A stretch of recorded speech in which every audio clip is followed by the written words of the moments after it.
تحياتي الكابتن محسن صالح والكابتن مجدي عبد الغني ليك كابتن حسام. كابتن طبعا تحياتي للكابتن محسن والكابتن مجدي مبروك يا حسام. الله يخليك كابتن مجدي. فاكر الكابتن محسن طبعا. مبروك يا حبيبي. حسام يعني الحقيقه كل يوم بنشوف حاجه جديده، بنشوف يعني اهم كلامنا النهارده انك خلاص وقفت على كل صغيره وكبيره او معظم الحاجات داخل نادي الزمالك، قدرت توظف اللاعبين، قدرت توظف البدلاء، سيبك بقى من حته الروح عشان ما يتقالش ان حسام بيلعب بالروح، لا في شغل فني معمول بشكل جيد النهارده وده ظهر. لسه كنت بسال الكابتن مجدي على التغييرات، قال ان حسام حسن كان موفق جدا في التغييرات، قدر يسيطر على وسط الملعب بشكل جيد، قدر يزود من حصيله الاهداف عشان تصبح 3-0 يا كابتن حسام.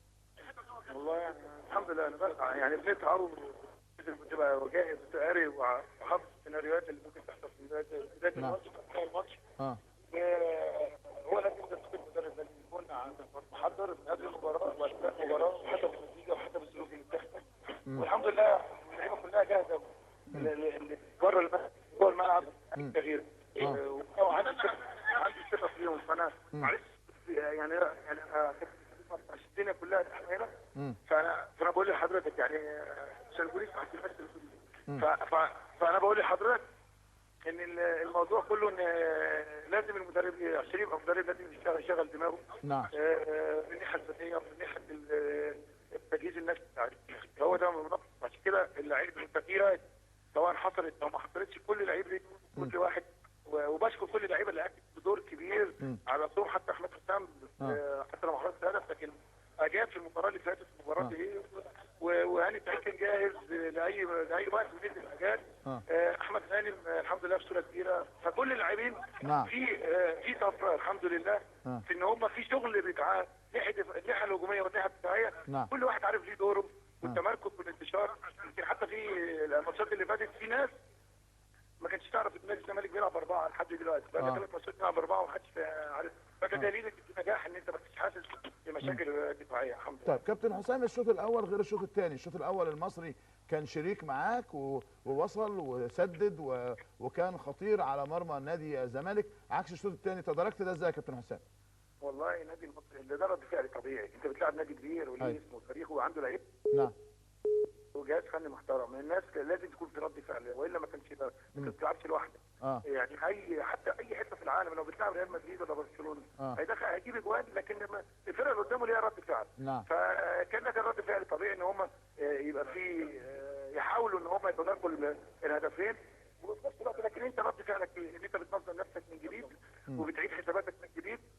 واللعيب اللي طلع واللعيب اللي كل واحد ادى دوره بشكل كويس ولازم تغير بما يتناسب مع شغلك في الملعب مع اللي بيحصل والظروف اللي بتحصل من الفريق المقابل واللي انت محتاجه في المباراه. فده اللي حصل الحمد لله. نعم. ونادي المصري انا بشكر كل المتابعين انا بحبهم جدا.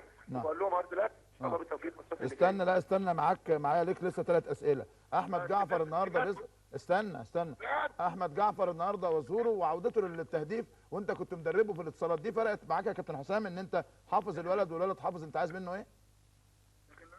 اكيد حتى لو ما دربتش لو ما كنتش معاه قبل كده لكن في ناس اول مره لكن الحمد لله يعني ابراهيم صلاح انا اول ما جيت انا ما شفتوش قبل كده لكن مقتنع بيه وشفته في التمرين. فالموضوع مش موضوع ان انا ضربت معاه لكن جعفر اول هدف جابه من ساعه جينا الزمالك فدي حاجه ثقه كبيره مكسب كبير وشريف ليه دور وعمرو لما يرجع ليه دور واحمد حسام انا مش طالب منه اكثر من كده ويسيبها زي ما انت عارف اي مهاجم يتعرض لسوء توفيق لكن هيجي لكن اهم حاجه يكون ليه دور سواء بيحرز اهداف او بطريق غير مباشر في صناعه اهداف. مجهوده يعني. سبب استبعاد عمرو زكي ايه النهارده يا كابتن حسام؟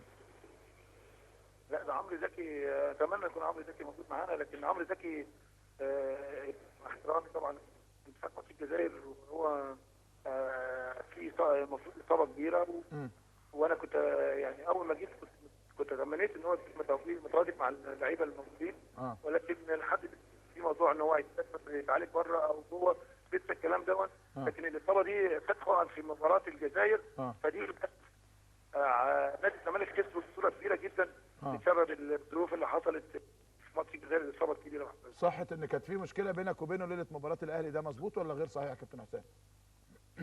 يعني اذا كان انا كنت اتمنى ان انا جايبه ان هو يخش في معسكر عشان يكون قال انه كان بيتكلم في التليفون وانت قلت لا وحصلت مشاده، ده كلام لا اساس له من الصحه؟ انا عايز اقول ان اي حاجه تتقال على نادي الزمالك، لكن آه. خلاص الزمن ده ولا خلاص. اي حاجه تتقال ما اتقالتش على لسان بطريق مباشر مالناش دعوه بيه.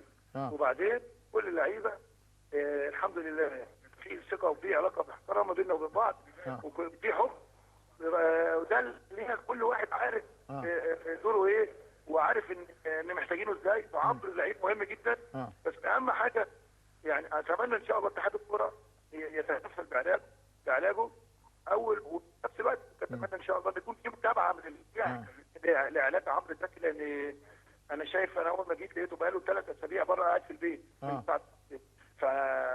فمعناه ان لعيب مهم زي ده، وعندك كاس ولعيب نادي الزمالك دافع 3 يعني مبلغ كبير، ولحد دلوقتي ما حدش عارف ان كان اصابته فين ولا ليه ولا علاجه ايه. انا جيت لقيت يعني الراجل قاعد في بيته.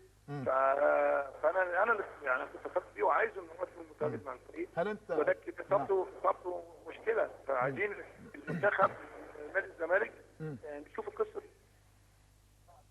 الو كابتن حسام. الو كابتن حسام، كل ما اجي اساله على الجوهر الخط يقطع.